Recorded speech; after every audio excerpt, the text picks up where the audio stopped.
She looks so beautiful. I'm like, we could learn some red carpet tips from Blue. Absolutely. The way she's posing, I'm like, She was ready. She was ready. She is ready. Absolutely. So, B, what are you looking forward to most from tonight? I think it's really just experiencing this through the eyes of Blue and being able to relax. And I think for me, I'm wearing Olivier Rousteing, who is So good. someone that's been so loyal to me, and I've done so many incredible, iconic looks with him. So it's really about representing him.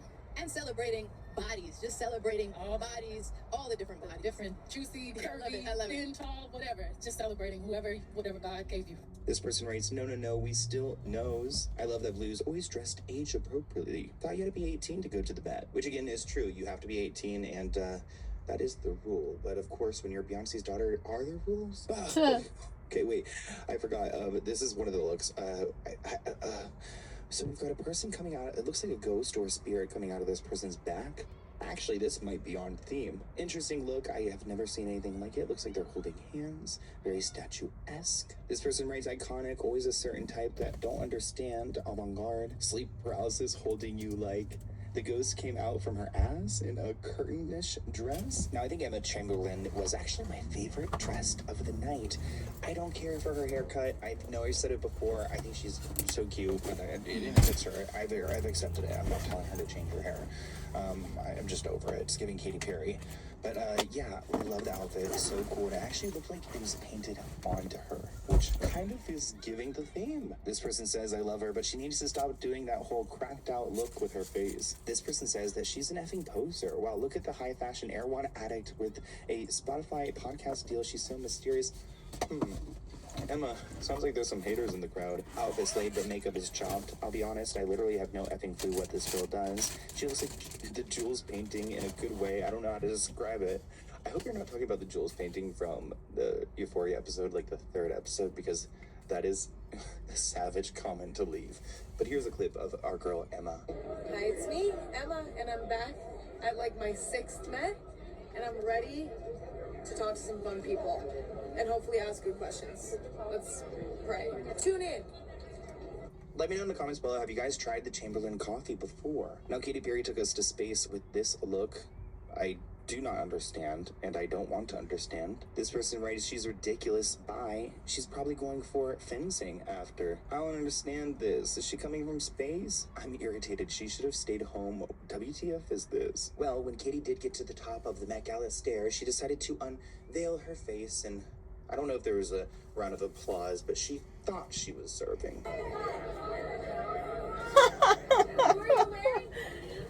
That's hilarious.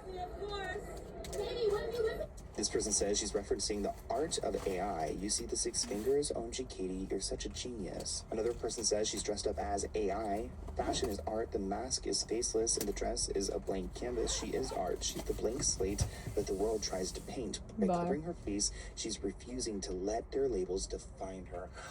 Wow. You should write a poem about that. I love that comment, Cal. Now, Heidi Klum is my favorite because she is at the point in her career where she just truly does not give an F about anything, and she decided to dress up as a full-blown statue. This person says, couldn't do it better with the expression, but this is 100% on brand and on point. She brought the Halloween energy to the Met Gala. The toilet paper once here cleaning the bathroom and forget to cover it. This person writes, at what point did style get replaced with shock value? Another person says, now I recognize those eyes anywhere, which remind me of the worm eyes that she had in past years. But you know what? One thing about Heidi Klum is that she's gonna make the headlines.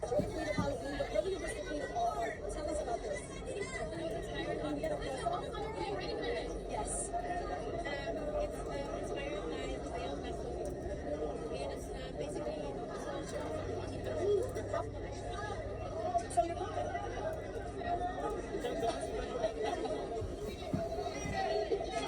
Now, if you cover pop culture like I do, you are well aware that Monday is Met Monday, and the news for Tuesday and honestly the day before Sunday, it's all about the Met Gala. So it's the perfect time to go and drop some news if something scandalous happens that you don't want people to focus on. Just hours before Blake Lively attended the Met Gala, she had a settlement with Justin Baldoni. Their lawsuit is over with. They put out this joint statement. The end product, the movie It Ends With Us, is a source of pride to all of us who work work to bring it to life. Raising awareness and making a meaningful impact in the lives of domestic violence survivors and all survivors is the goal that we stand behind. We acknowledge that the process presents challenges, well, you're telling me, and recognize concerns raised by Blake Lively deserve to be heard. We remain firmly committed to working cases-free of Oh my and goodness. unproductive environments. It is our sincere hope that this brings closure and allows all involved to move forward constructively and in peace, including a respectful environment online. I just know that Blake Lively fought to have that one included. But Blake Lively did conveniently attend this event, and I feel like this is all orchestrated by her to try to get her back into the mainstream, clean her hands of Justin Baldoni, and go to the Met Gala as a brand new woman.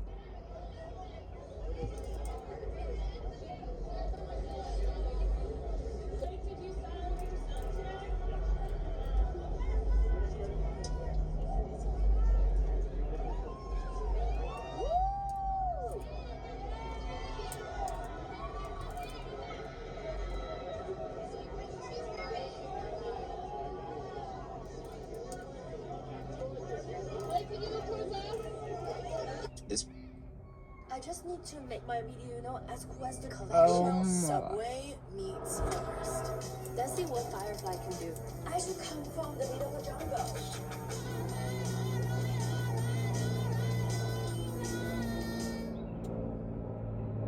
This person says too soon, which I agree. I feel like if you're gonna go and settle this, maybe it could have happened like a couple weeks ago before you go to the most popular event online. It just kind of seems like an opportunity for Blake to shove herself down our throats when we're just not ready to accept her back in the mainstream yet. Her PR team literally said, let's remind people why they love you, your Met Gala outfits, and they put her in this after she just finalized her lawsuit against Justin Baldoni today. This is PR. She's trying to get back with the public, and she does look like a princess. She looks beautiful. It is stunning. She looks like a starburst. But it is very strategic that that case was settled today, and now she's at the Met Gala. Very convenient timing. Very convenient timing for this.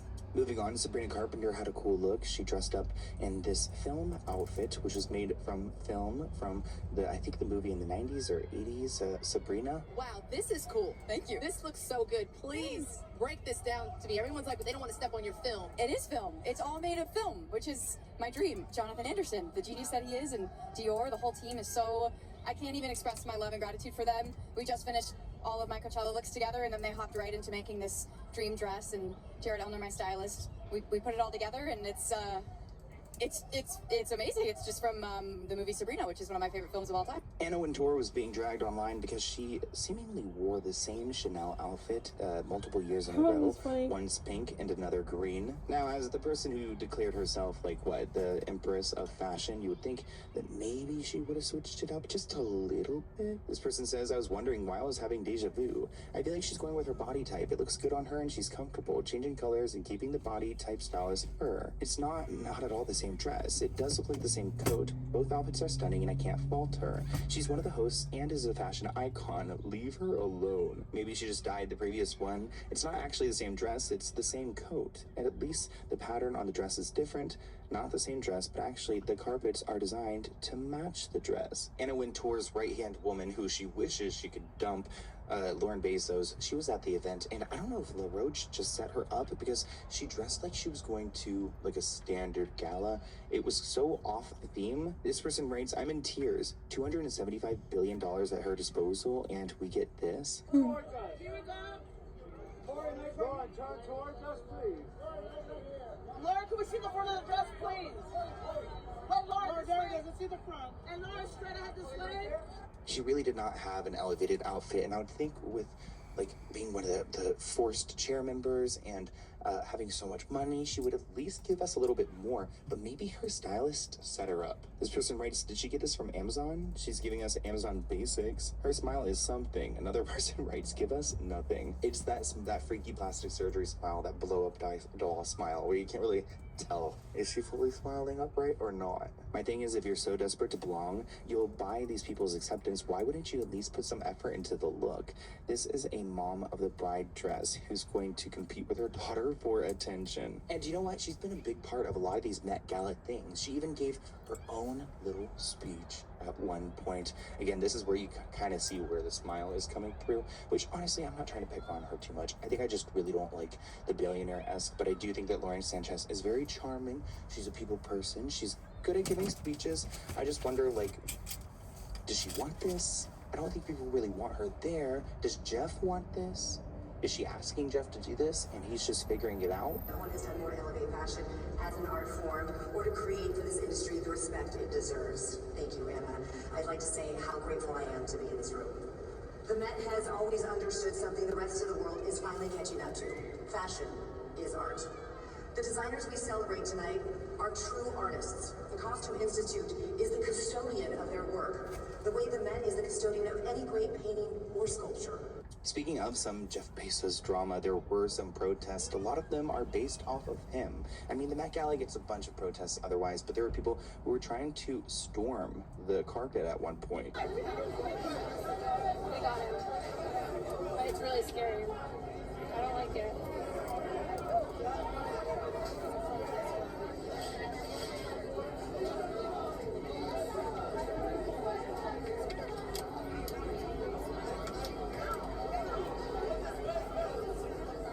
Yeah, they did. Pat, are you shooting it?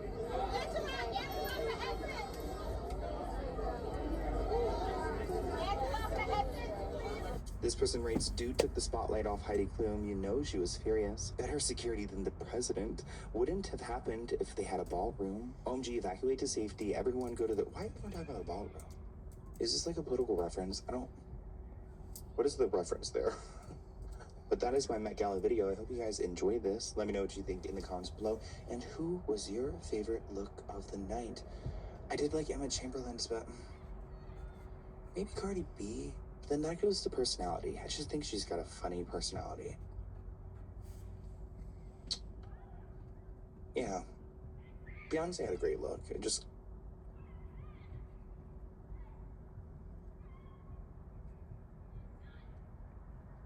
Former child star turned only creator.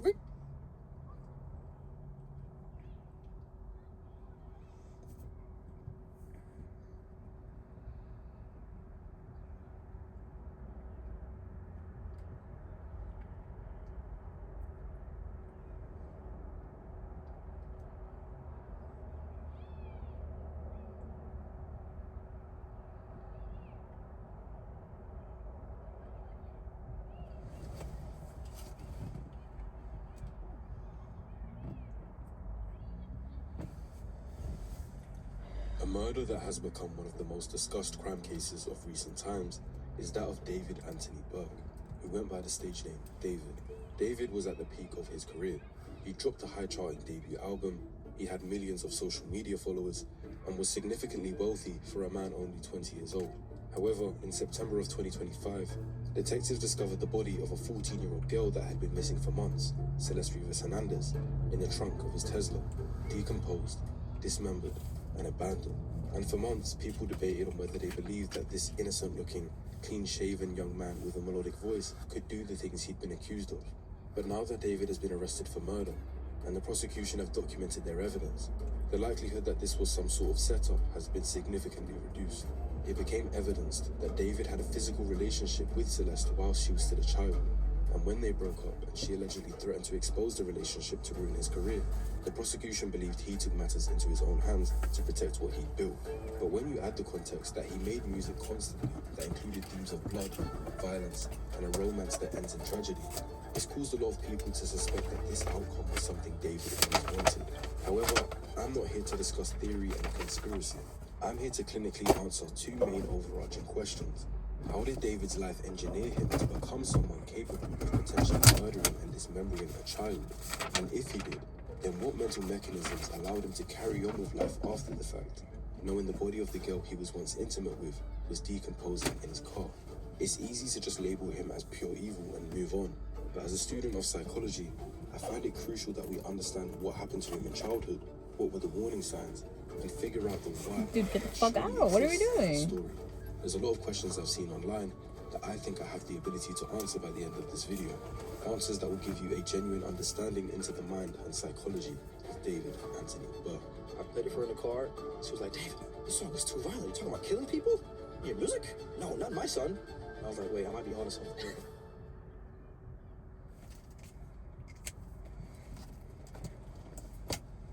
Let's start from the beginning. So, you're a New Yorker. New Yorker, Queens, New York. What are your parents like? Are they musicians? Not at all. My dad is a litigator for a law firm. My mother was a teacher. Okay. She doesn't do it anymore, but she does notary now. David Anthony Burke was born in Queens, New York, to Colleen and Dawood Burke, two Christian parents that seemingly would give him a tough and controlled upbringing. Everything we played in the house, music-wise, was just Bach, Beethoven, Mozart, gospel music, like classical stuff, instrumentals only. Like, we didn't listen to any other music. There was no, like, Lady Gaga, like, all the popular artists everybody was listening to. We never could listen to that. My parents just wouldn't let us. It was just, like, straight classical stuff. It was literally nothing. It was all gospel and, like, classical, Mozart, Bach, like, all that kind of stuff. Because my parents wanted me to be really smart. They never, like, talked about college or anything like that, but they always wanted me to be very intellectual, very put together, have an idea what I'm doing, but they never, like, listen to music like that at all. Trying to control what your kids listen to and the content they consume isn't necessarily harmful in and of itself, but if a kid is going to school and has no level of cultural relatability, it can cause feelings of being excluded, which in turn affects his socialization. If everyone got to access music and it became a point of discussion he couldn't involve himself in, it might have led to feelings of envy, and instead of David accepting this, he tried to find a way around it. Did your parents put sort of a cap on what you could and couldn't listen to in the I was house? sneaking It wasn't around. like that. I had this little iPod. I used to sneak. I got it with me right now too. I still got these. I used to sneak around with the iPod Touch. I used to sneak around with the iPod Touch and download things off iTunes and stuff like that. The sneaking around his parents like this is consistent with reactance theory, proposed by Jack Brem in 1966.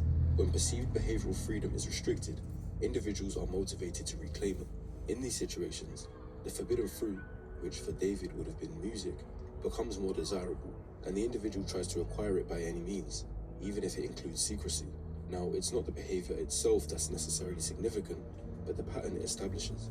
That authority is to be managed through concealment rather than confronted directly. This pattern would then reoccur later through his adult life. It didn't help David that his private school life in New York also consisted of bullying and teachers picking on him, so he had an uneasy time both at school and at home. I hated New York at that point. Like, why did you I didn't hate like it? my school. I was at a private school, and they treated me so horribly, dude. Why? It was insane. I don't know. All the teachers had it out for me. My little brother could testify to that too.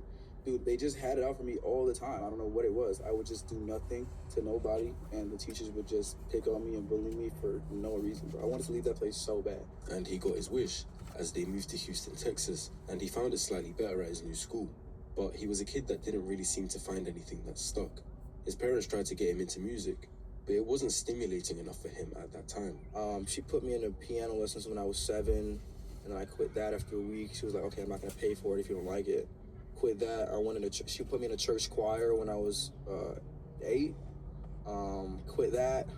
And then I was in middle school band when I was in 7th grade. I played the flute, and I quit that. But he never developed into a conventionally social child. He describes himself as a people watcher rather than a member of a friend group, sitting apart in cafeteria settings and constructing fictional narratives around classmates that they were unaware of. At school, before I was homeschooled, like middle school, elementary, I would look at these kids, like at cafeteria, at lunch was like my playground, like my brain's playground. Like, there's so many different kids, and they're all doing something different. I would just sit there and I'm a people watcher. I would just inspect them and like write about them and stuff like that. And I kind of brought these characters to life that were inspired by my classmates. So every time I would write like a short story, I'd have these different classmates in these stories, and they would never know. It's like different names and everything, but they were inspired by my classmates.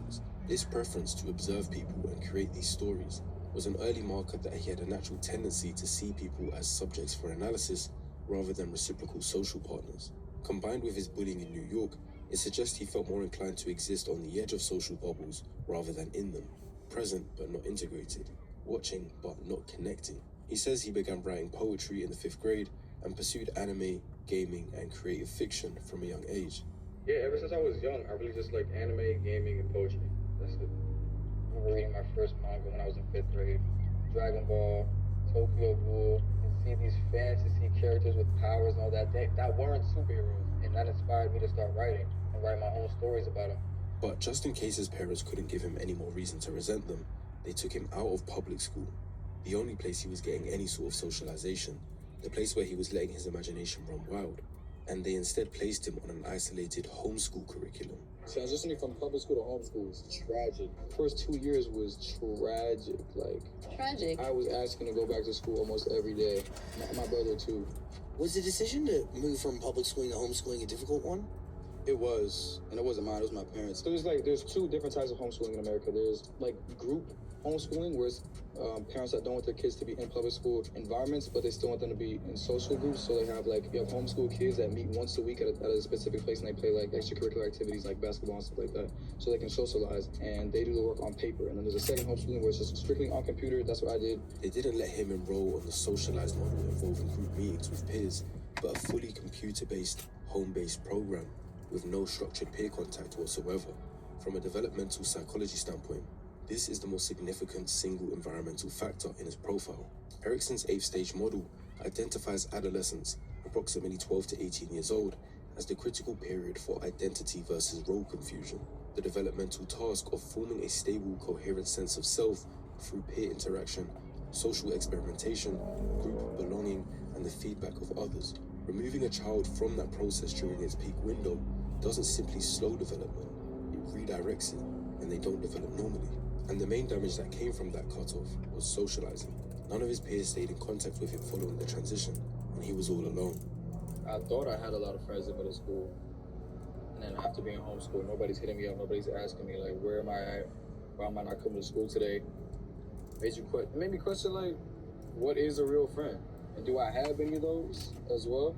Especially when I was transitioning from public school to homeschooling and nobody hit me up on Snapchat when I was streaking everybody. My Snap score was 250,000, bro. And nobody hit you back? Nobody, dude. That's what I'm saying. Nobody who, you're not at school, where'd you go, Dave? Nobody, did I really have friends? And you start to question things. Oh, totally. About your everyday life. Who's really there for you at the end? I mean, dude, homeschooling really takes a toll on a kid. Isolation. Yeah, and there's outlets I know I made a couple friends now that were homeschooled, but they had these groups that they would go to bi-weekly and just to socialize. I didn't have that. David would start to feel a growing disconnect between himself and his age mates, and an acute awareness of experiences that he was excluded from. I've gone through his TikTok, and this was clearly what hit him hardest. He was emotional seeing homeschool proposals. He has another post titled, What It Felt Like to Be a Homeschool Teen, and I won't play the audio for copyright reasons, but the lyrics go, everybody's falling in love and I'm falling behind, as he visibly shows his frustration at that fact. He missed out on having high school relationships, but had to watch everyone else get to have one through Snapchat. His former peers got to post relationship quotes and pictures with their partner, whilst he stayed at home, unable to do anything but watch. As the caption says, homeschool and being on social media 24/7 was not a good mix. In another post, he says his superpower is never being able to express my feelings properly because I was homeschooled and had no social life for 5 years. And on another, he says, I was homeschooled all my life. I never got to experience any school dances. When adolescents are denied normal peer socialization, the need for connection and belonging doesn't disappear. It finds alternative channels. In David's case, that channel was the internet, specifically Fortnite, YouTube, Discord, TikTok, and eventually music. During his homeschooled years, David describes Fortnite as his primary social environment. He engaged in squad fills, which is where you're allowed to join games with strangers and talk to them if you have a headset and mic. And he allowed people to vent their personal problems to him. Especially being homeschooled, not having a social life, right? So I'm on the game, I'm talking to all these random people, and they're talking to me about their life problems, using video games to escape the real world as much as I am, and then living my life vicariously through them, and writing songs about their lives. Yeah. I would go on Discord, and I would go on Fortnite, and I would go on squad fills, and I just let people talk to me and just tell me about their lives. Because most of these people that play video games the same way I do, they're going to it as an escape. So I was just being an open door and an open outlet for my peers and my friends to kind of just vent to me about different things in their personal lives and stuff like that. And I'm 15, 14 at this time, so I don't know how to be a therapist, right? But it's I'm taking this information and all these different people talking to me about different problems and situations. I'm wow, this is really what humans are like. These are humans. The fact he says, wow, so this is what humans are like. These are humans. tells me that this was the only way David was understanding human psychology at that time. This is a clinically unusual developmental pathway. Normally, an adolescent's model of human behavior is built through direct, embodied, reciprocal experience, like friendship, conflict, romantic experience, loss, etc. But David built his model of human psychology through a parasocial and semi-anonymous listening role, absorbing other people's problems through a gaming headset. This produces a specific kind of social intelligence, highly observational, empathically competent on an intellectual level, but fundamentally disembodied. He understands humans like a researcher understands subjects, not as a participant understands his peers. And that's going to be significant when evaluating his later relational behavior.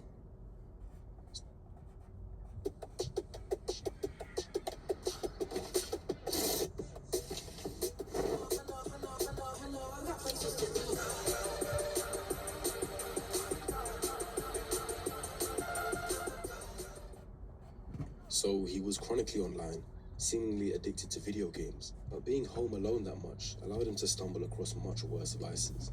Later, in his own Discord server, David disclosed a sustained pattern of consuming gore content beginning at approximately 14 years old, following the accidental exposure to a cartel execution video. Gore is real-world violence and injury, fully uncensored, including death and murder, and he was discovering that and watching it repeatedly at 14 years old. He describes a progression from initial shock response to habituation, saying, "It got to the point where I don't even cringe when I see it anymore," to then developing a dissociative response, claiming he started laughing at one point, but then escalated to deliberate, intentional use. "I watch gore to disconnect the part of my brain that feels empathy to the wrong things. We have something called an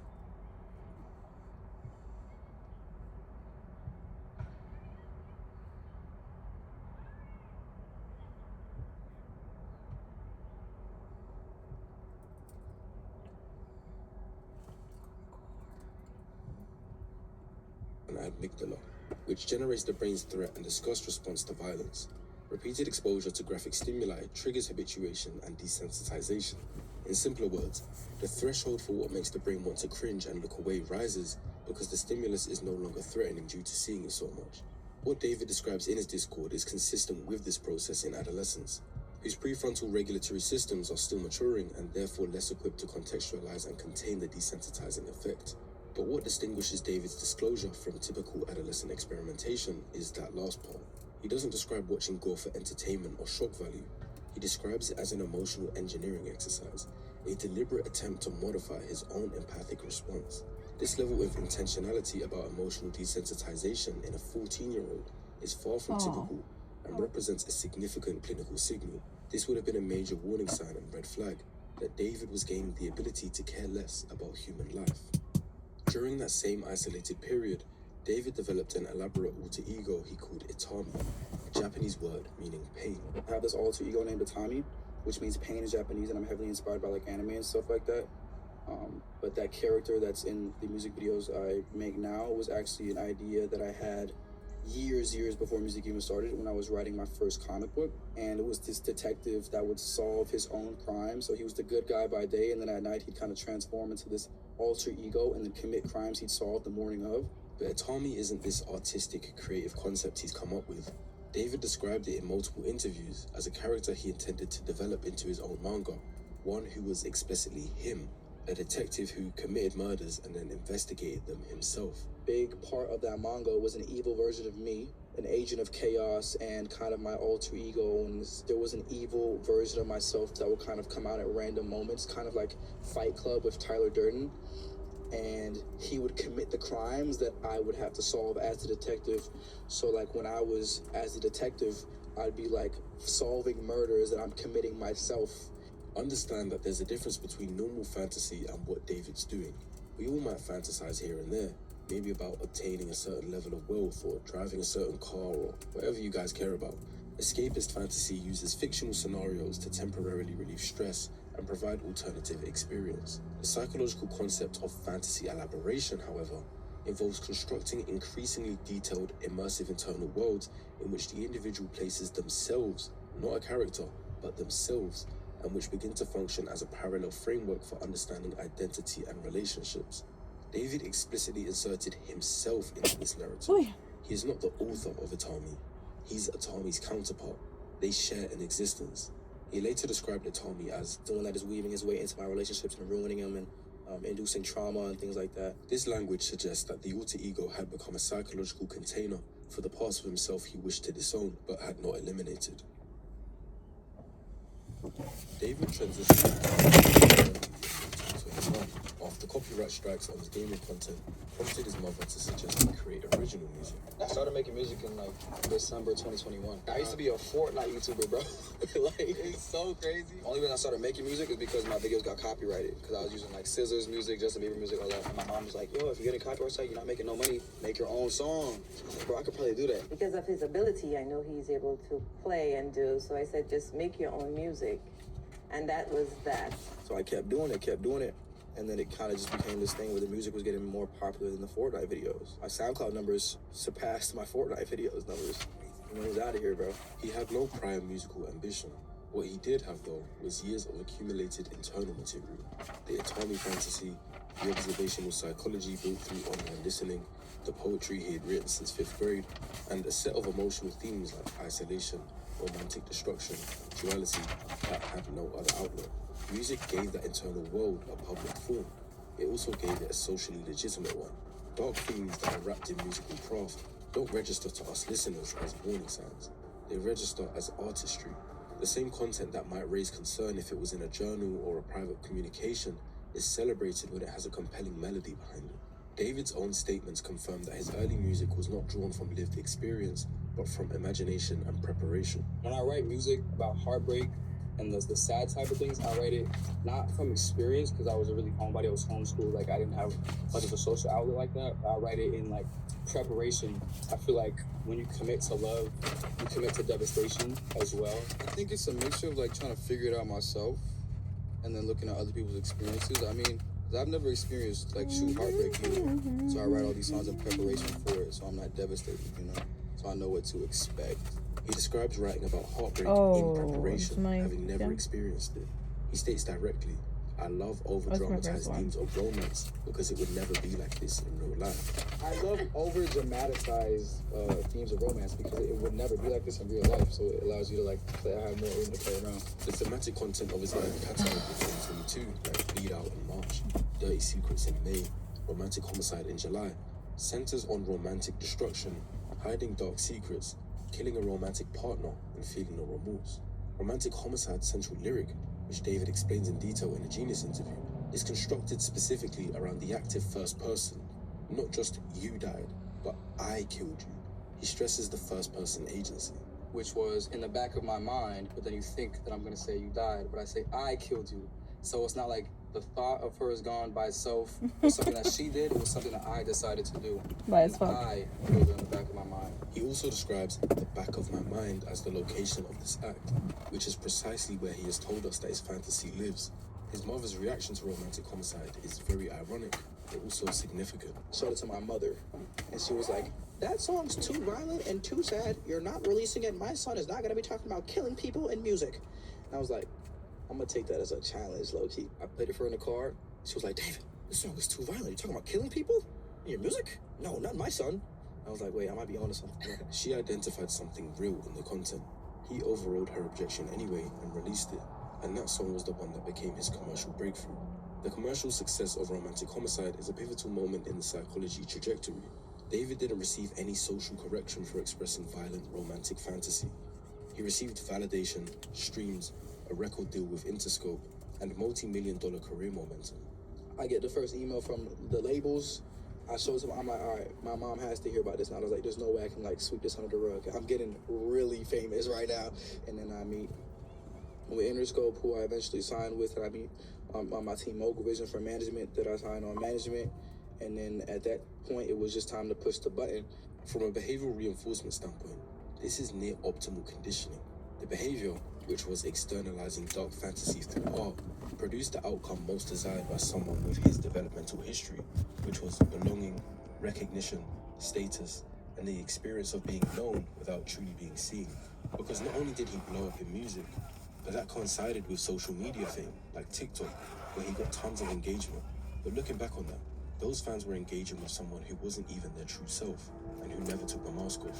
I got me as the artist, David, D4VD, and Tommy, which is the antagonist. He was the blindfold. My gaming character is coming soon. He is like the one that's super tech savvy and stuff like that. And then my social media persona, which is also being built out as we speak, and that's the fourth. He constructed an entire identity architecture around himself with those 4 defined personas: David the artist, Tommy the antagonist, a gaming persona, and a social media persona, none of which were David Anthony Burke. The actual self was not among them. What researchers describe as identity diffusion, where the boundary between constructed persona and authentic self becomes genuinely unclear, appears to be happening here. The masks were not overlaid on a stable self, they may have become the primary mode of self-experience. So David from early on learned how to switch between characters. In private, he could be this antisocial kid with dark fantasies. In interviews, he could sound smart and sophisticated. And on TikTok, he could do his best to be relatable and goofy to his audience. That ability to switch became something that we now potentially know might have helped him deal with the consequences of his future actions. According to prosecution documents, David and Celeste Rivas Hernandez first made contact online in January 2022 when she was 11 years old and he was 16. This reportedly happened on Fortnite, which would be consistent with how David got his social interaction when he was homeschooled. The prosecution documents confirm a physical relationship began in November 2023 when Celeste was 13 and David was 18. So they knew each other online for almost 2 years before ever becoming intimate. This is purely my opinion based on available context and evidence, but I don't believe David sought out Celeste in a predatory form, looking for a minor specifically because that's what physically attracted him. The fact he was only 16 at the time and was being homeschooled makes it completely plausible that the relationship began as some kind of intense online companionship, where he was just happy to talk to someone, with age not being one of his concerns. I believe they started off as friends who confided in each other, made jokes, and wasn't started off in any inappropriate nature. What changed it is the question. The evidence that the prosecution brought forward documents a pattern that David was grooming Celeste in stages that got gradually more intense. The first thing he did was make her feel special. He released a romantic homicide music video on Celeste's birthday. He then recorded a song titled Celeste in December 2023, expressing deep personal obsession, and he continually maintained her presence in his Discord server. The song Celeste references a girl with my name tattooed on her chest, a detail that subsequently materialized in reality when Celeste had his name tattooed on her finger and shared it in the Discord server in July 2024. He also never publicly posted her on social media, but would post pictures where she's present but not identifiable, or captioning posts referencing having a girlfriend to show his fans he was in a relationship, which gave his romantic music credibility. Another thing he did was use financial control. Prosecution documents confirm that after Celeste's parents removed her phone from her in February 2024, David drove to Lake Elsinore where she lives and paid a classmate $1,000 to provide Celeste with a new phone he had purchased so that they could maintain contact. This was done after law enforcement had directly informed him that she was a 13-year-old runaway. Despite her parents and law enforcement trying to stop David from connecting with her, he chose to go around them anyway. He then isolated her from her family and support system. There's debate on whether Celeste had the best home life in the first place, but David definitely capitalized on that and took advantage of her vulnerability. Throughout 2024, the prosecution documents confirmed that Celeste spent significant time at David's Hollywood Hills residence, accompanied him to Las Vegas, London, and Texas, and was repeatedly reported missing by her family. This pattern of running away is consistent with successful grooming. The victim's primary attachment has been displaced towards the perpetrator.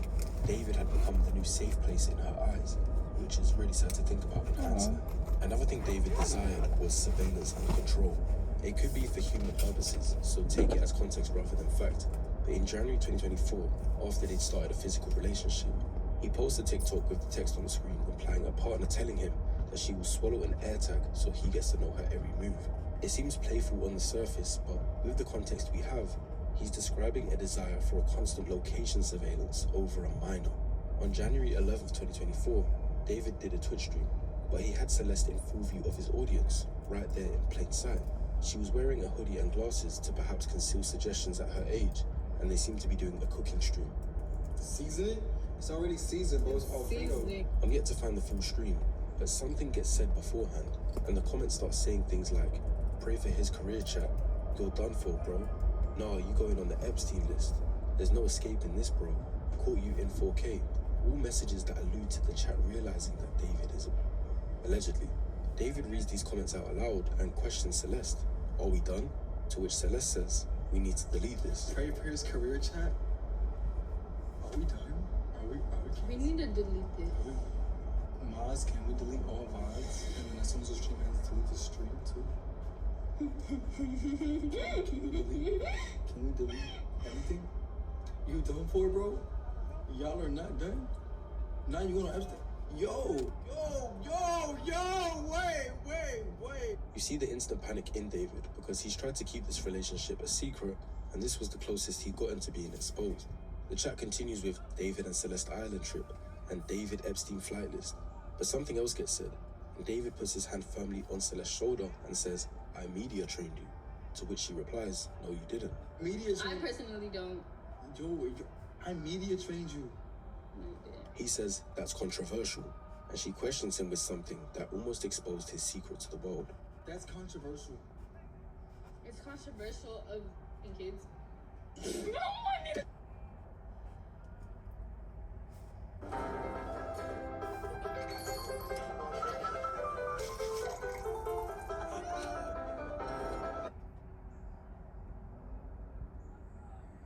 Really good. Okay, It's bye. been a good one. Bye. Bye, guys. Mwah, mwah, mwah, mwah, mwah. Oh my! Delete everything. Delete everything. Everything goes.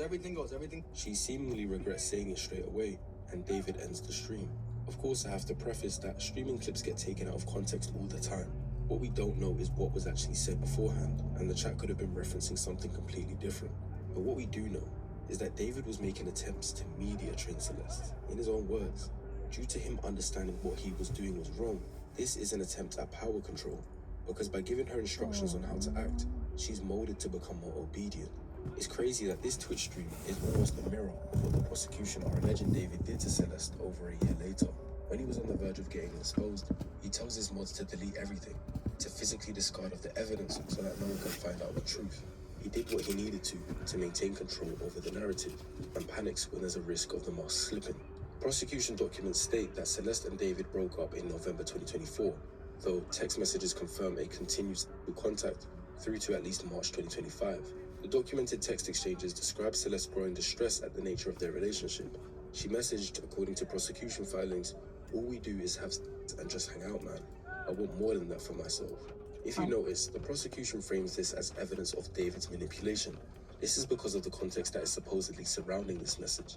The prosecution's argument is that David had deliberately led her to believe that they had some sort of future together, that she was his girlfriend, his partner, someone he was building something with, specifically in order to maintain physical access to her and her silence.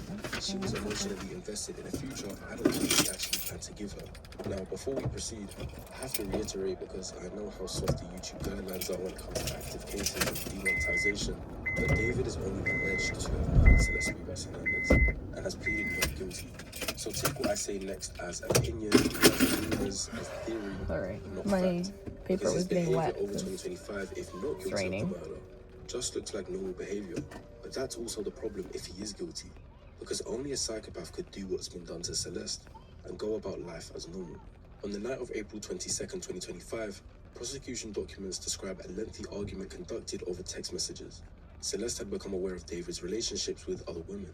Although they supposedly weren't in a relationship anymore, this triggered Celeste, and she threatened to expose their relationship publicly and destroy his music career. His debut studio album, Withered, was scheduled for release April 25th, 2025, so 3 days later.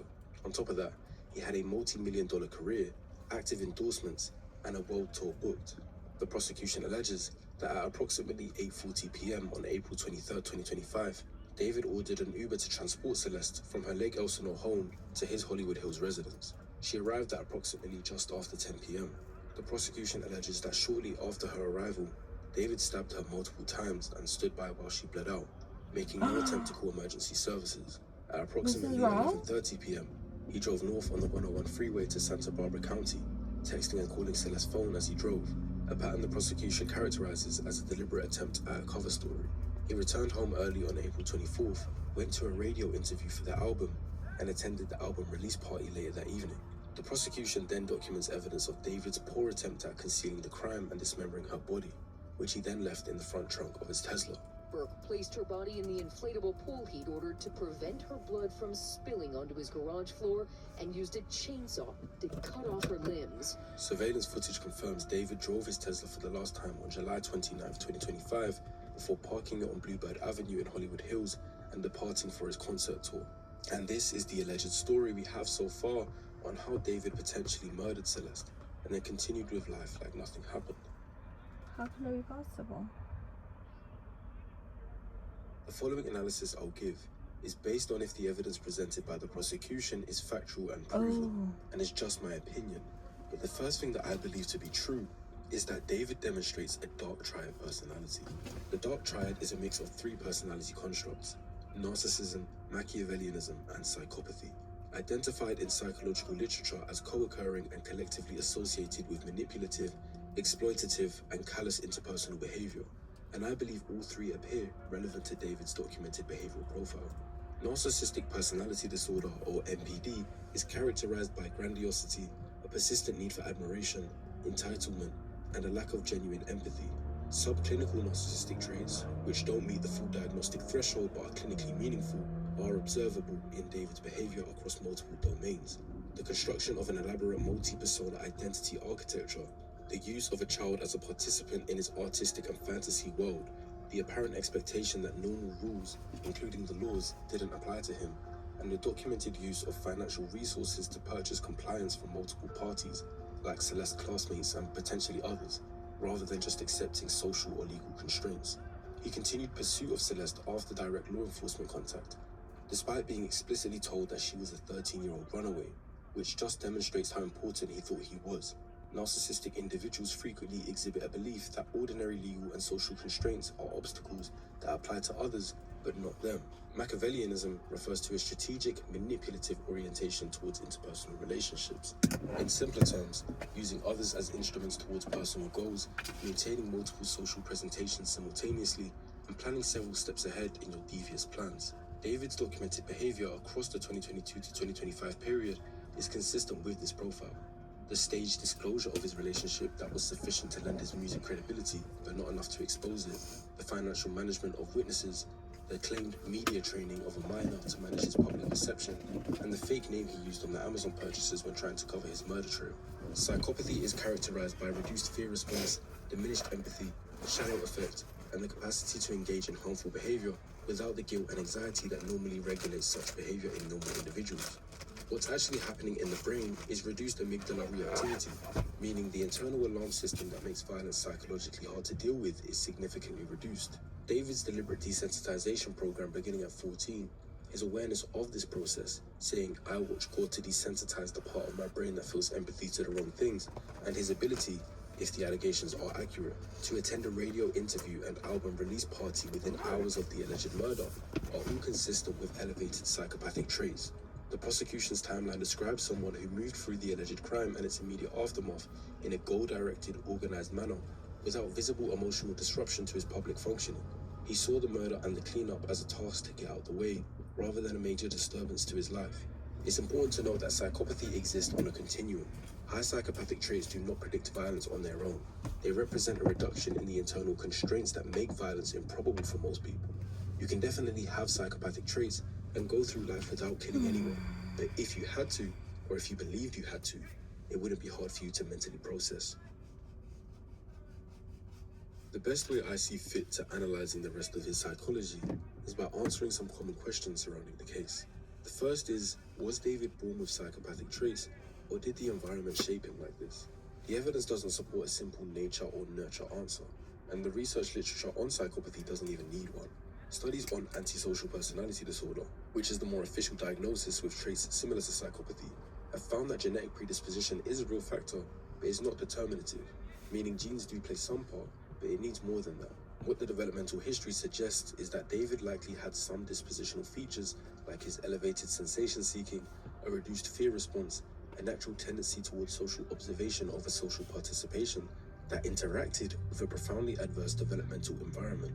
The isolation he experienced in homeschooling removed the social components that normally regulate and redirect dark impulses in adolescence, such as peer feedback, mentorship, romantic experience within age-appropriate contexts, and the reality testing that comes from genuine reciprocal relationships. Basically, when you're in school and you're weird, people are going to tell you you're weird, and they're not going to be friends with you, and that's going to cause you to not be weird. The gore consumption, the fantasy elaboration, and the emotional desensitization program didn't occur despite his isolation. They occurred, most likely, because of it. Any genetic psychopathy predisposition might have stayed more muted in a more socially connected environment, but David was given 5 years of uninterrupted space in which to develop it without correction. The next question is, if many children experience homeschooling, many children watch gore, and many children watch anime, and they don't become violent, then why was David different? The answer is not any single factor, but the specific combination and timing of factors, and the absence of mitigating ones. 3 elements distinguish David's profile from the general population of adolescents who share some of his experiences. First, the duration and completeness of his social isolation was extreme. Not partial homeschooling with peer contact, but 5 years of near total isolation during the precise developmental window where identity and empathy are formed through reciprocal relationship. Fair enough if they let him go to some sports clubs and he got to meet people weekly, but he was completely alone. Second, his response to that isolation was not passive, but active, as he built an increasingly elaborate internal fantasy world in which violent romantic narratives were central, and he deliberately used that period to pursue desensitization by watching gore videos. Third, and perhaps most critically, nothing corrected the trajectory. There were no peer relationships to provide reality feedback. There were no teachers or mentors who intervened. When his dark material reached the public, it was celebrated. When law enforcement contacted him directly about a 13-year-old runaway, he found a way around their intervention. The system of natural corrections that normally checks and redirects deviant development failed at every point. Another question is, with his fantasies and music content, did David always have a lust for murder, or did circumstance just cause him to kill in that moment? Neither characterization is fully accurate. Despite how wild our minds like to run with conspiracy, evidence doesn't support a long-term conscious plan to murder Celeste. There's no indication he groomed her with killing in mind from the outset. What the evidence does support is a sustained internal world in which romantic relationships and fatal violence were thematically intertwined, in which he had deliberately engineered his own emotional desensitization to that violence, and in which he had repeatedly rehearsed, through his music videos, through lyrics, fantasy, and alter ego construction, the psychological experience of killing a partner and feeling nothing. Whether or not he consciously intended to kill Celeste, he had spent years building the psychological infrastructure that made it executable. The prosecution's alleged motive that he was silencing a threat to his career is entirely plausible as a proximate trigger, but the proximate trigger ignited something that had been laid down over a long period of time. A person without that psychological infrastructure, confronted with the same threat, would not have had the same response. They might have offered to talk about things, maybe to pay her off, or something, but not murder. A very common question is, why did he leave the body in his Tesla and then just go on tour? Was it narcissistic overconfidence or something else? There's the theory that he wanted the body to be found so that everyone could appreciate the art of his crime. And whilst psychologically intriguing, it doesn't hold up well against the broader evidence. The prosecution documents a person who used a false name to purchase disposable equipment, drove to Santa Barbara County to destroy evidence the night of the alleged murder, made deliberate false statements to law enforcement, and continued attempting to incinerate evidence months later, as he bought a burn cage in July that he didn't end up using. This is not the behavior of someone wanting the body to be discovered. It's the behavior of someone who believed he was managing the situation competently. The most clinically consistent explanation is indeed narcissistic overconfidence, a well-documented feature of individuals who combine high narcissistic and psychopathic traits. The belief isn't simply, I am above the law in an abstract sense. It's the belief that the individual's intelligence, status, and resources are sufficient to manage any problem. Leaving the car on the street, rather than disposing of it properly, is a catastrophic risk assessment failure, but it's consistent with the same cognitive pattern that led him to go to his radio interview the morning after the alleged murder. The operational logic appears to have been, the car is not at my address, it's a few hundred feet away, I'm about to leave on tour, and this is manageable. He definitely thought that Celeste running away all the time was going to play to his advantage, as no one would be looking for her. But when it comes to dead bodies decomposing, you don't look for that smell, the smell finds you. The question most fascinating to me, especially when watching through all of his TikTok videos following the proposed date of the alleged murder, is what allowed him to continue functioning normally after the fact. Several interacting psychological mechanisms are relevant here. The first is the reduced guilt and anxiety response associated with elevated psychopathic traits. The internal system that makes violent acts psychologically disabling for most people was, in David's case, already significantly reduced through years of deliberate desensitization. The second is compartmentalization, a defense mechanism in which an individual maintains separate psychological areas that don't interact, allowing normal social functioning to continue in one area while extreme events are contained in another. The third is the role of his persona architecture. David had spent years living between constructed identities, none of which were his actual self. Switching to David the artist for a radio interview was not a performance grafted onto a traumatized person. It was, by that point, his default public mode of existence. He was the psychopathic and cold version of himself that night, and switched his persona to David the artist by the following morning. Finally, if the prosecution's characterization of the alleged murder as an act to silence Celeste is accurate, then there was no emotional conflict to suppress. The act achieved its objective. The threat was eliminated. For someone with the psychological profile described in this video, David saw this more as completing a task rather than being horrified at what he'd done. So it wasn't that deep to him, and that's why there were no signs, at least publicly, of breakdown or panic. Now, the final two are significantly important to many of you watching. Firstly, was David an actual pedo that would have pursued other underage girls, or was Celeste's age just incidental to timing?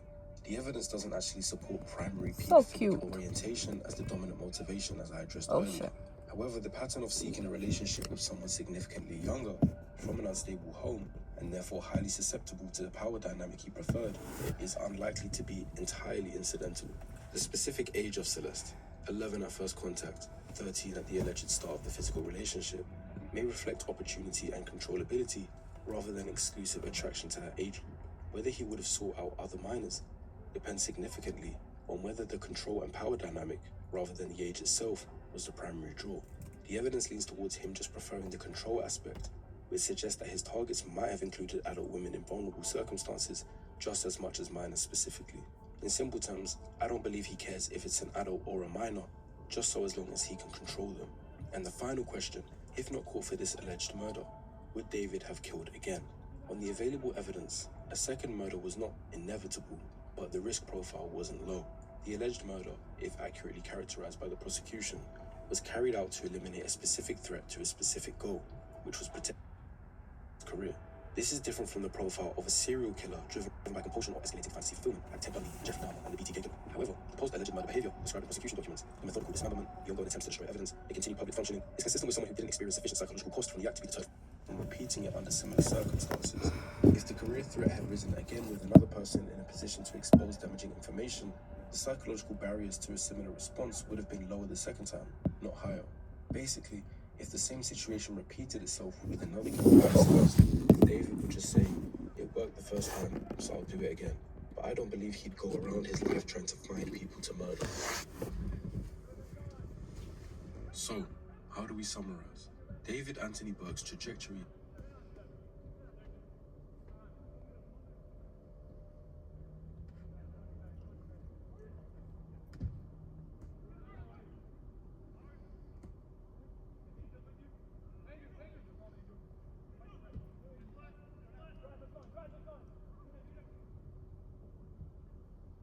Most famous people.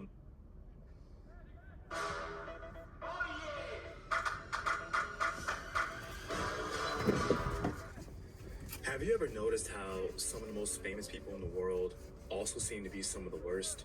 Not just a typical, oh, I'm on TV, so I'm gonna be an asshole type of energy, but also people who are outright predators.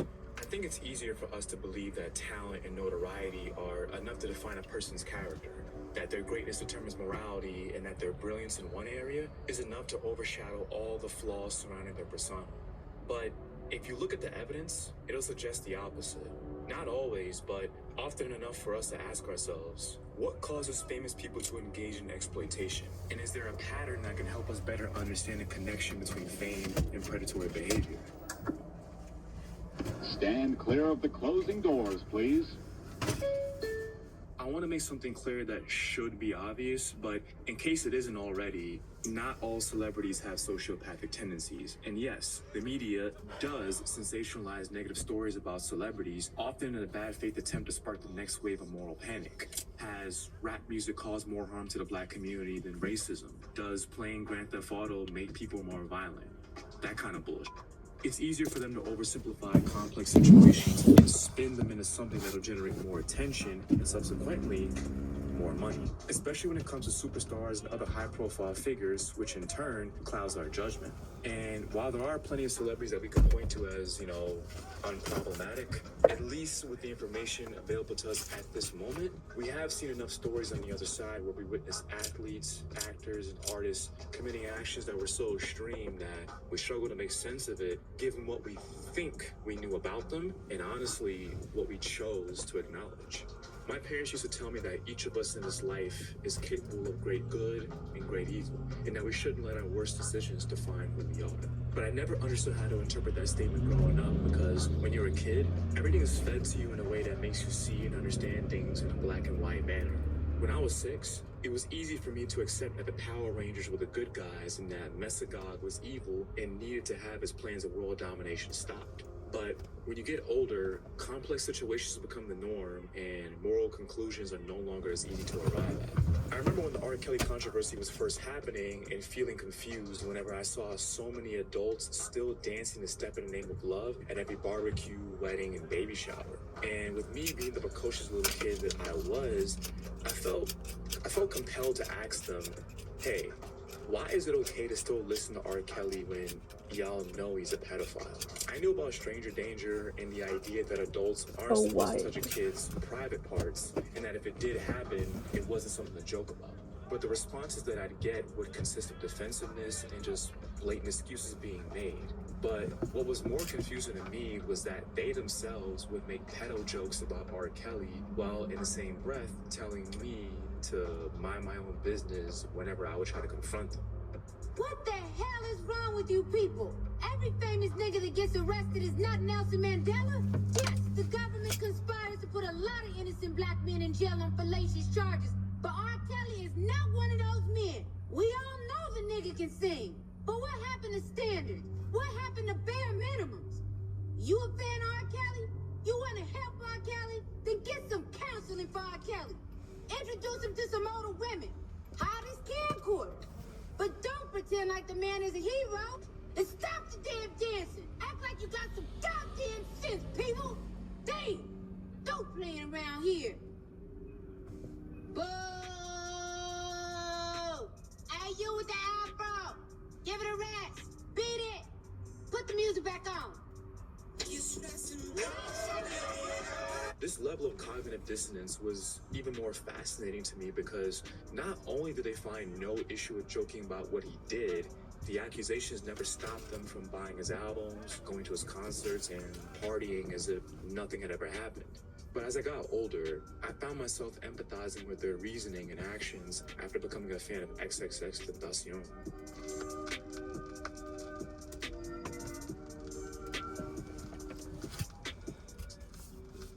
Ironically, my first impression of X was pretty bad. I thought he was just another one of them SoundCloud screamo rappers making some bullshit music that did nothing but hurt my ears. Still, I eventually came around to liking his music after giving it another try and ending up in a YouTube wormhole filled with the rest of his material. I changed my mind about him as soon as I heard You're Thinking Too Much, Stop It, which is a crazy title now in hindsight, and officially joined the bandwagon by the time I heard Vice City. And it was from that point on that I truly believed that he'd be the next superstar of this generation. He had the musical versatility, a unique look, a cult-like following, and above all else, the it factor. But if you were an X fan at this time, then you also knew about his relationship with his girlfriend, Geneva, and the graphic accusations of domestic violence against him, along with his alleged confessions to numerous other crimes that paint the picture of an artist who was as talented as he was sadistic. I put my source of happiness in another person, which was a mistake initially, right? But she fell through on every occasion until now. Until I started her up, bro. I started her up because she made one mistake, and from there, the whole cycle went down. Now she's scared. The girl is scared for her life, which I understand. I'm on Neutron. Stop me. How many people they put? It said 3. It was 8. In Deerfield. She know that. She didn't see.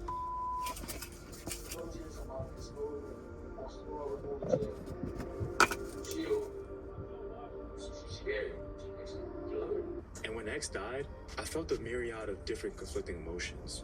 How could I feel bad for the death of someone who admitted to torturing his girlfriend and stabbing 8 people?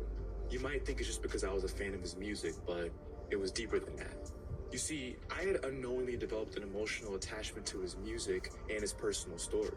And because of this, I tried rationalizing my conflicting feelings by pointing to different forms of trauma that he had experienced growing up as the reasoning for why he would always choose violence as his way of dealing with his issues, but all it was were excuses. I made excuses to avoid being a hypocrite and compromising my morals, but this still happened despite the obvious contradiction of ignoring an artist's personal actions and letting emotional attachment and investment make you want to look the other way. And this isn't so different from what I once judged others for doing, using the same kind of reasoning, which is what ultimately gave me a better understanding of why the older heads in my life didn't want to condemn R. Kelly, even though they knew what he was doing was wrong.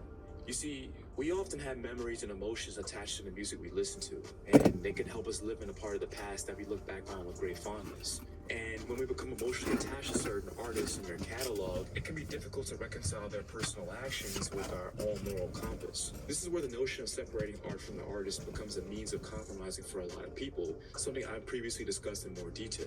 But for me to hold X in such high regard, even as I acknowledge and criticize what he did, I had to ask myself, am I really any better in my thought process? The reality is that our brains naturally simplify complex information and quickly categorize people, environments, and other matters as good or bad and safe or dangerous. However, this same tendency to oversimplify situations and people causes problems and leads to cognitive biases in our everyday lives, making moral reconciliations more daunting over time. And there are 3 factors I can point to that'll help us have a better understanding of the connection between fame and predatory behavior.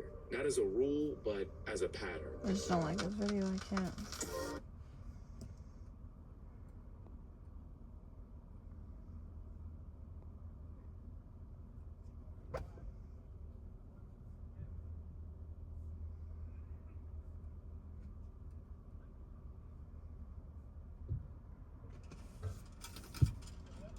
I have Candace Owens claiming I murdered. When the Germans sent millions of When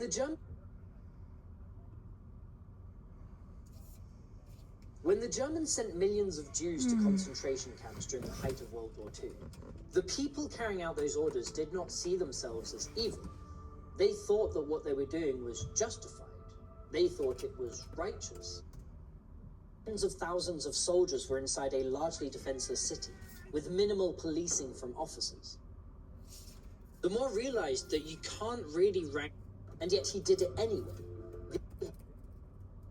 When the Germans sent millions of Jews to concentration camps during the height of World War II, the people carrying out those orders did not see themselves as evil. They thought that what they were doing was justified. They thought it was righteous. History teaches us an uncomfortable lesson. You don't get millions of people to participate in a genocide by letting them think that what they are doing is evil. People must believe that they are doing the right thing, that they are standing on the right side of history. But evil doesn't always work like that. When a serial killer commits a murder, they usually know exactly what they're doing. That's why they hide it. That's why they do it in secret. Someone like Jeffrey Dahmer knew that what he was doing was monstrous, and yet he did it anyway. The impulse overpowered the conscience.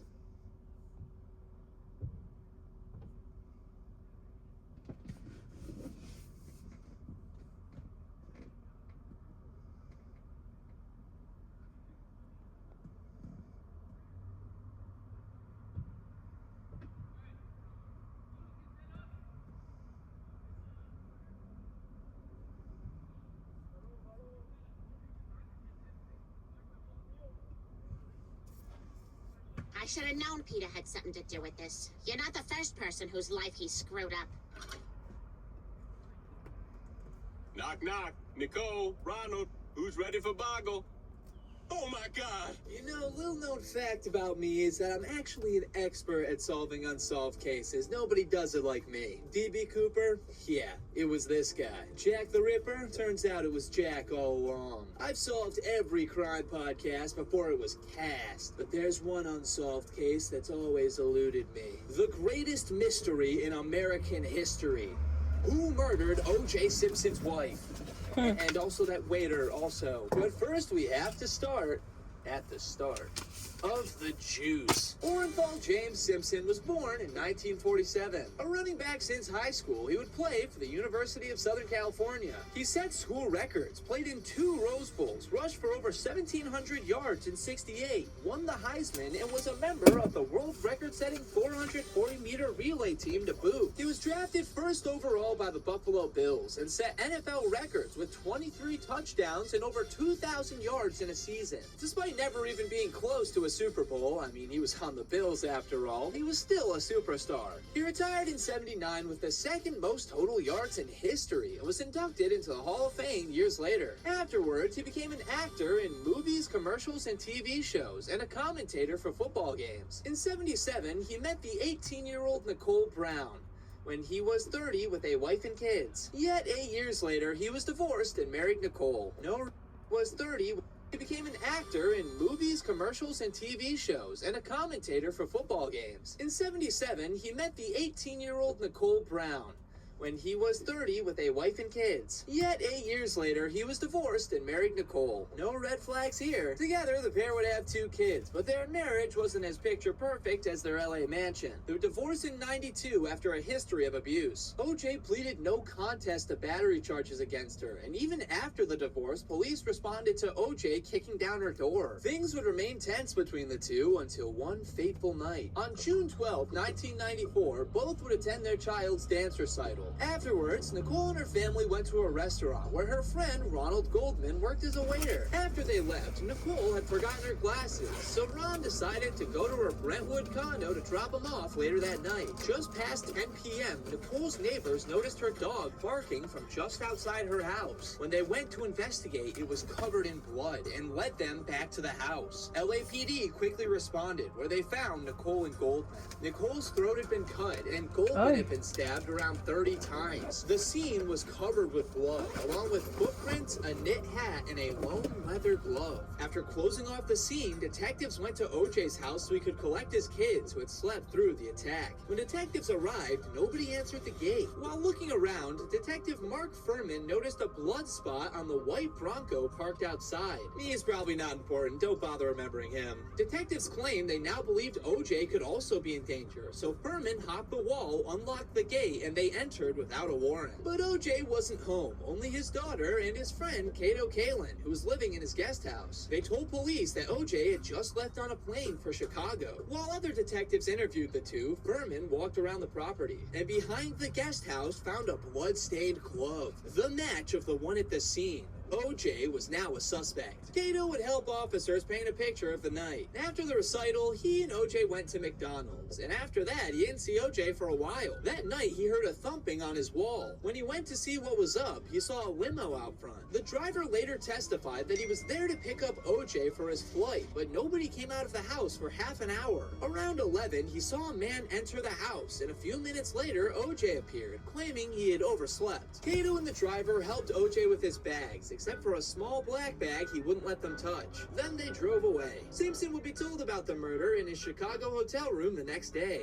Though notably upset, he did not ask when, by who, or how. When he returned to LA to be questioned, officers noticed a cut on his hand. At first he claimed he didn't know how he got it, but later said that he cut it in his Bronco just coincidentally on the night of the murders and reopened it when he was smashing glass in Chicago in grief. Despite this extremely obvious red flag, cops gave a terrible interview. OJ contradicted himself multiple times, but they ignored key details and didn't ask obvious questions. It was so bad that during the trial, neither side used it. OJ's blood was taken to match DNA and he was sent on his way. Yet, despite this, they were pretty sure OJ did it, and the DNA would prove it. The gloves contained Nicole, Goldman, and OJ's blood. Socks found in his bedroom contained Nicole's blood. Hair found on the cab matched OJ's. A blood trace trail led from the Bronco into OJ's house. Nicole and Goldman's blood was found in the Bronco, so cops got a warrant and agreed with OJ's lawyers that he'd turn himself in after Nicole's funeral. Yet Big O was a no-show. When cops went to get him, they found that he had left in his Bronco with friend Al Cowlings. They also found a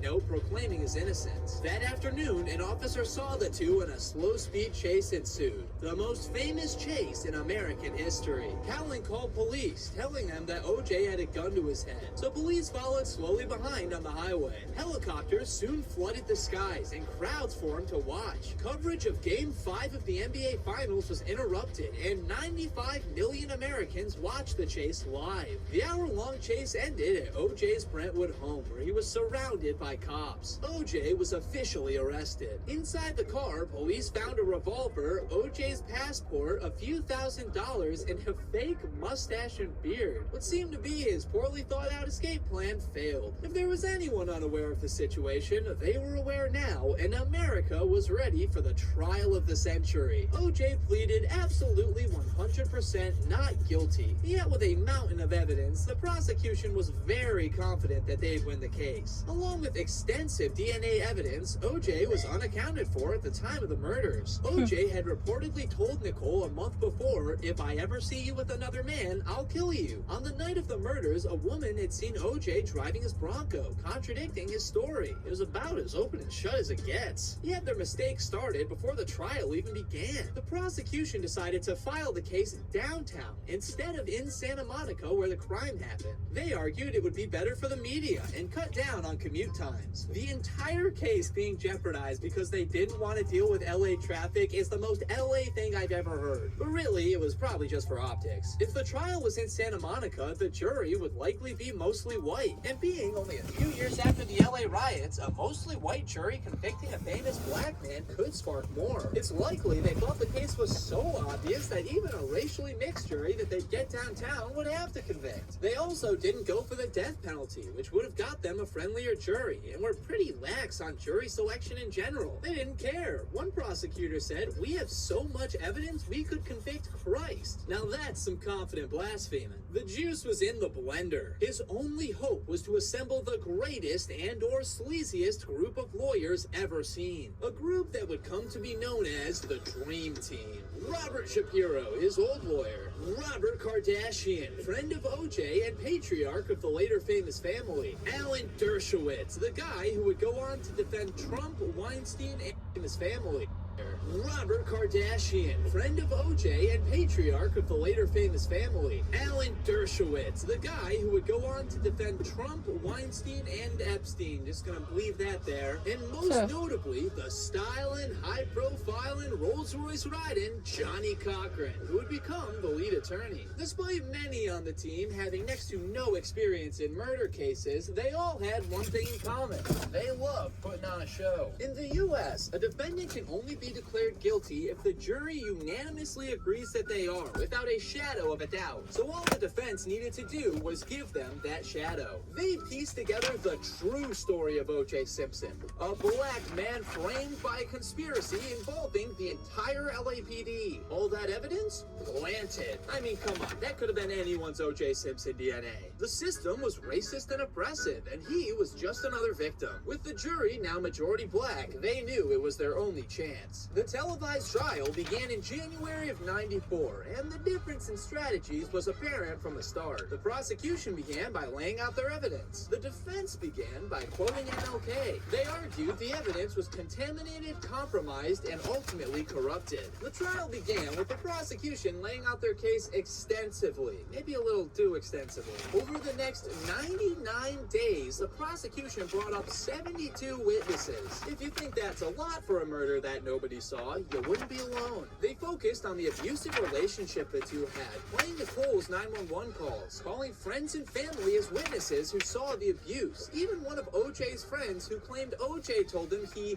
had some dreams of killing Nicole. Despite OJ claiming he was practicing his golf swing at the time, as you do at 10 p.m. at night, phone records show that he made a call from his car at the time. The defense didn't even try to explain this discrepancy. OJ claimed to not own the ugly-ass shoes that made made the footprints. Photos showed he did. They argued that the little black bag, which had not been seen since, was dumped with the murder weapon. In the middle of this, jurors took a field trip to the crime scene in OJ's house, which I didn't know you could do. While meant to give them a better picture of the crime scene, the defense used it as an opportunity to shape the narrative on OJ. Before they got to the house, they took down pictures of OJ's white golfing buddies and his naked white girlfriend, which was just hanging in his house, I guess, and replaced them with civil rights paintings, pictures of his mom, and a very visible Bible. The trip actually seemed to benefit the defense, and that was a theme throughout the trial. The defense was able to turn the prosecution's case against them. On cross-examinations, the defense was dead set on destroying the cops' credibility, which wasn't too hard. There were photos of cops handling evidence without gloves. Instead of using one of those white sheets, they used a random blanket from inside to cover Nicole. They placed some samples in plastic bags that could produce bacteria. Most of the samples were collected by a junior criminalist without supervision. They even got the prosecution's DNA expert to admit that mistakes had been made. They accused officers of misconduct, even framing one as an alcoholic lying to boost his acting career. Slowly, their theory of contaminated evidence was starting to come together. The prosecution didn't do themselves any favors either. When they brought Kato Kalin to the stand, he seemed to contradict himself. So in a strange move, they had their own witness declared hostile. And in the most famous moment of the trial, they were the ones who dramatically asked OJ to try on the gloves. They were a size extra large, purchased by Nicole, and there were photos of OJ wearing similar ones. So they walked him right in front of the jury, where he struggled to put them on. The gloves did not properly fit. Which, I mean, am I crazy, or are they not literally on his hands in this famous photo? Right. Not to mention he has latex gloves on underneath, and it's not even like they have to fit perfectly for him to, you know what I'm saying? I don't know, maybe I'm crazy. The prosecution argued that blood and moisture had shrunk the gloves, and when OJ tried on a new pair, they fit. But the damage was done. The prosecution rested their case on far shakier ground than they intended. Now it was time for Johnny the Cock Cochran to get to work.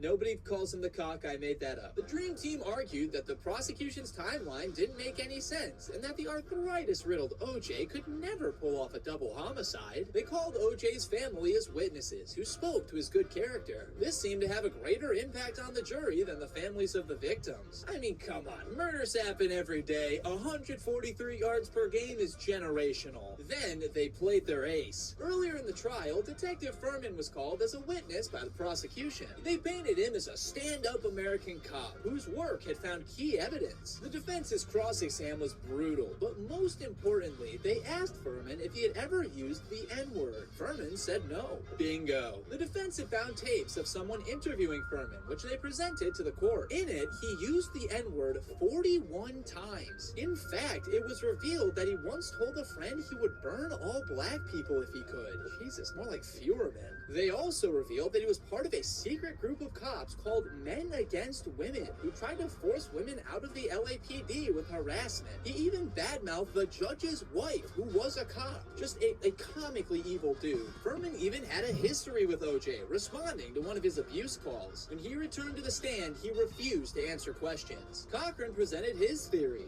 Furman took one of the gloves from the crime scene and found it at OJ's, and the DNA evidence wasn't what it seemed. For one, Cochran questioned investigators on why bloodstains found on the back of Nicole's gate were not collected until 20 days after the murder. They had no answer. Weirdly, this blood was found to have a high concentration of EDTA in it, a compound that preserves blood. The cops didn't actually bother keeping a record of how much blood they took from OJ for DNA testing. So when they overestimated, Cochran said that the missing blood was used to frame OJ. That's why the blood was filled with preservatives. The prosecution pointed out that EDTA is also just naturally forming in blood and also in paint, but the jury was still perplexed. The defense brought their own forensic expert, who doubted blood splatters, said the shoe prints could indicate more than one assailant, and that something's wrong with the DNA tests. Jurors later said he had a major impact. All the defense had to do was build a reasonable doubt, and they were incredible at doing it. Yet it wasn't all perfect. They argued OJ was too feeble to kill with his arthritis. The prosecution embarrassingly showed OJ being extremely active in his new workout video he had just released, including one exercise that was just straight up punching. When I'm a little angry or have a little too much stress, I think of Mount St. Helena. see it exploding and shooting all of the dust and stuff. Regardless, the defense had not only made it, an actual case, but it turned it into a worldwide phenomenon. The coverage was like nothing before. 2,000 reporters shared the scene. News channels devoted long segments giving their opinions. Millions watched the trial, turning everyone involved into celebrities. One poll showed that 74% of Americans knew who Kato Kalin was, but only 25% knew the vice president. Sorry, Al. Larry King told viewers if we had God booked and OJ was available, we'd move God. Now that's some confident blaspheming. One of the first things Russian President Yeltsin asked Clinton when they met was if he thought OJ did it. America, of course, was particularly obsessed with the trial, yet people saw it very differently. It was clear that opinions were split down racial lines. To black people, it was about if obviously incompetent and racist police officers could again take down a black man. To whites, it was about whether a minority jury would let a black man go despite all the evidence. And this was serious stuff. A CNN poll estimated that the trial may have set back U.S. race relations by 30 years. What in reality was just a pretty sad murder trial was transformed into a national question of social justice. As one commentator put it, what's really on trial is racism in the United States. It really was two trials, the one in the courtroom and the one in America, and it was all about to come to a head. The prosecution made its closing statements, attempting to put out the Furman fire. They denounced him as a racist, but that doesn't mean OJ was framed, and they went over all their evidence again. They assured the jury that he could be both a great football player and a murderer, and said that Nicole was the only N-word that should matter. Luckily, this was said by the only black guy on the prosecution. The defense's closing statement was one of the most controversial of the trial, which is really saying something. Cochran encouraged the jury to stand up to the racist system and against Furman. There was another racist who had a lot of power. That's right, Hitler. And Hitler was bad. And since Hitler is bad, OJ didn't kill his ex-wife. That makes sense to me. Even other members of the Dream Team condemned the closing as playing the race card from the bottom of the deck. Yeah, the Dream Team didn't like each other much. Turns out combining a slew of attention-starved lawyers leads to fighting for the spotlight. Who knew? But Cochran ended his statement with the now famous line. Do the right thing, remembering that if it doesn't fit, you must acquit. The trial was over, and the jury went to deliberate. OJ never even testified. The case had over 150 witnesses, cost $15 million, and lasted 133 days, the longest in state history. Yet the jury had a decision in only 3 hours. Helicopters circled the courthouse, streets were closed off, and hundreds of extra cops patrolled the streets. They were ready for riots if it came to it. 142 million people tuned into the verdict on TV and radios, and it read, in the matter of the people of the state of California versus Orenthal James Simpson, Orenthal James Simpson not guilty of the crime of murder in violation of Penal Code Section 187A, a felony upon Nicole Brown Simpson. People were stunned, either due to the victory over a corrupt legal system or a corrupt legal system that just let a guilty man walk. The trial of the century was over, and the juice was set loose. It is finally official. Murder is legal in the state of California.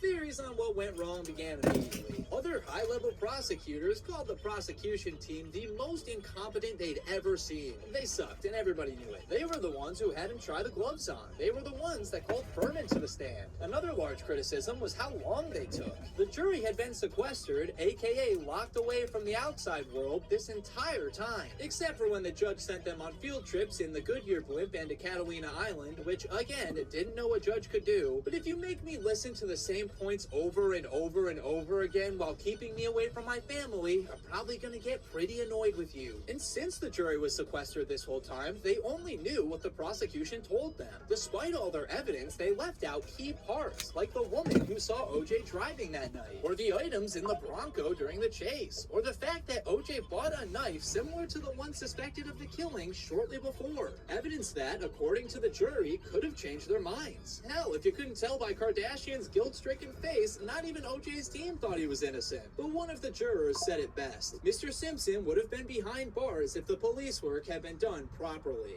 After the win, OJ declared that he would dedicate the rest of his life to finding the real killers. Instead, he was immediately sued by the victim's family in civil court for wrongful deaths, this time in Santa Monica. The judge was not as lax as the previous and didn't allow OJ's lawyers to build up the conspiracy angle again. OJ was forced to testify, fumbling through explaining the unexplainable. The jury agreed that OJ had wrongfully caused the deaths of Nicole and Goldman. He was ordered to pay $33.5 million, even being forced to hand over his Heisman Trophy as compensation. OJ didn't really have a lot of money, considering he had to pay the greatest lawyer team of all time thousands per week for 9 months, so he decided to become an author. His book, If I Did It, was a hypothetical scenario in which he explained in detail how he would theoretically commit the murders. It was a borderline confession. The public was obviously outraged, as were the courts, who gave the book's rights to the Goldman family as financial compensation. They published the book, but made the if on the cover barely noticeable. Years later, Simpson was still strapped for money. So in 2007, he and some buddies robbed. Years later, compensation. They published the book, but made the if on That's funny. cover barely noticeable. Years later, Simpson was still strapped for money. So in 2007, he and some buddies robbed 2 sports memorabilia dealers at gunpoint. After he was arrested, Simpson claimed he was just trying to get back items that were rightfully his, saying, "I didn't know I was doing anything illegal." He'd served Wow. 9 unhappy years before being released on parole, assuring his parole board that he was not a guy who lived a criminal life. And in 2023, he got ass cancer and died the next year. And that brings us to today. Yet, after all that evidence, I still don't know who the murderer could be. It just doesn't make sense. I mean, who could have killed these people? Unless, you think it's possible that the guy who constantly abused his wife, had dreams of killing her, said he'd kill her in the exact situation she was killed in, purchased a similar knife, had matching footprints, had hair and blood on the scene, had blood in his car and socks, was unaccounted for at the time of the murders, tried to run away, changed his story multiple times, wrote a book about how he did it, and was later arrested for violent crimes, was actually the killer? Nah, like and subscribe. Bye-bye. It's hilarious.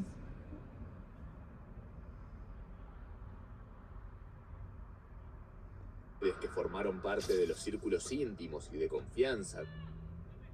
The Nuremberg trials saw the end of a regime that caused the Holocaust, and it was the first time in history where an internet... I feel like I read. Here are your references formatted according to APA guidelines. Definitely should have worked on this earlier. A bunch of farm animals rise up against their human owner, kick him out, Right, and that's decide why to I run the didn't place want to, because I wanted to read that themselves. book.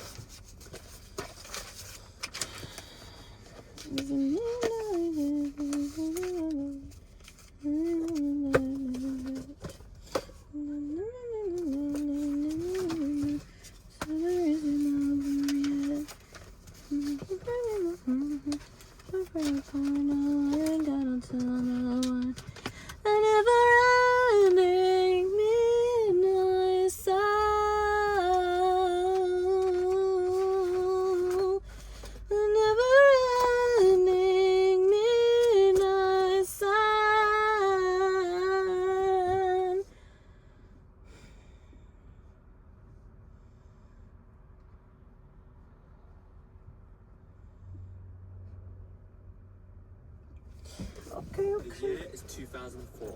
Brad and Jen are the biggest couple around the world. The leading man of Hollywood and the leading lady of television in a seemingly perfect relationship. One that came right out of Hollywood's labels. No matter who you were attracted to, no one could withstand the power of this lustful celebs right in their prime. Including Miss Angelina Jolie. And it seems that Brad Pitt, when meeting his future wife and mother of his 6 children, found something better than what the world thought was the hottest relationship at the time. This is the story of Brad, Jen, and Angelina, and how their love triangle scandal rocked the world. By 2004, Brad Pitt and Jennifer Aniston had been going out for a total of 6 years, and had been married for 4. As they both grew rapidly in their careers, they also grew together, going on a date for the first time in 1998, after they both split from their significant others. Jen with Tate Donovan and Brad with Gwyneth Paltrow. As they got engaged only 5 months later, you can probably guess it went pretty well. In September 1999, the couple rocks the nation when they make their bread cup debut at the Emmys. In an interview that year with Rolling Stone, Jen exclaimed that, "This is the happiest time of my life, that I'm happier than I've ever been.